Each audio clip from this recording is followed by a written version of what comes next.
Some years ago when I was in Papua New Guinea, I had the privilege of working with a group of sisters who were based in Rabaul, but spread all over the country and as far as parts of Australia.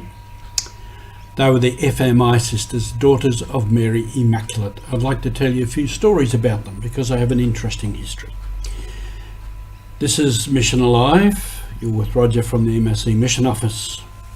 And the story of our sisters, the FMI sisters, contains many elements of the story of mission. Founded by Bishop Louis Coupe, who was the Vicar Apostolic of New Pomerania, which is now the Archdiocese of Rabaul.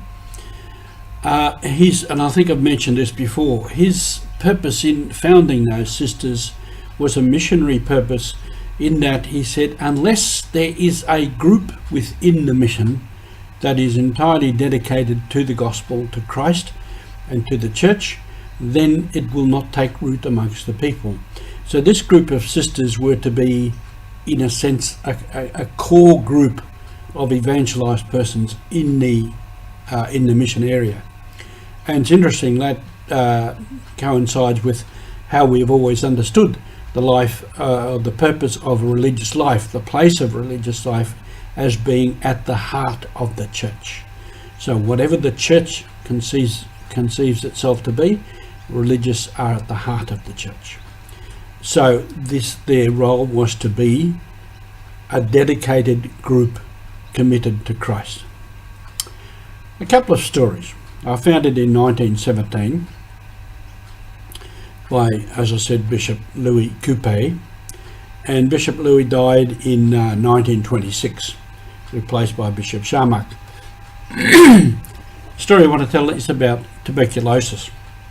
In 1928, tuberculosis got into the group of sisters, and 22 sisters died in 10 years.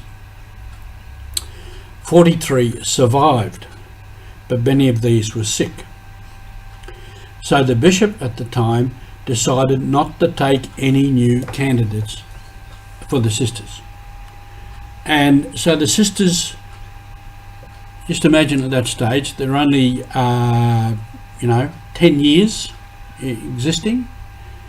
Their founding bishop has died, and now within a few years, 22 of the sisters die, and a lot of them are sick. So they must have felt pretty hopeless. Must have felt, that's it, finished, we're going to die out as a group. We no longer, so hopeless, sense of isolation maybe, questioning their future, questioning their purpose there, and adding to that the Melanesian fear and superstition of sorcery and magic, of saying, who has put magic on our group that we are dying like this? So it was a pretty hard time for them, pretty difficult time. However, somewhere in there was a German doctor around Rabaul, and he diagnosed that the sisters had tuberculosis. And he further was able to diagnose that one of the sisters was the carrier of tuberculosis, but she had no symptoms. So with that knowledge, he was able to resolve the situation. I don't know what they did. There was mainly isolation and whatnot, but anyway, they survived and they went on from there. But this was a pretty hard time for them, and they must have thought, we're going to finish, that's it. But they persevered, and this is one of the things that made them strong.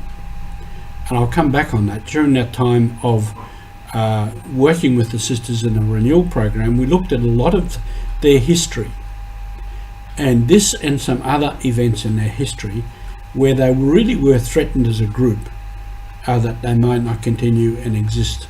And I said to them at one stage, when you reflect on that history, when you think of your history, how do you feel about it? And one of the senior sisters thought very deeply, and she said, when I think about that, I feel that we are strong and we can do it. We can do it. So it gave them a great boost by looking back at the history where they almost failed, they almost died out, ceased to exist as a group. They said, no, this makes us strong, we can do it. And that's what the mission needs. And they're still on mission. Thank you for being with us on mission, and let us go ahead into 2022 and fulfill the mission.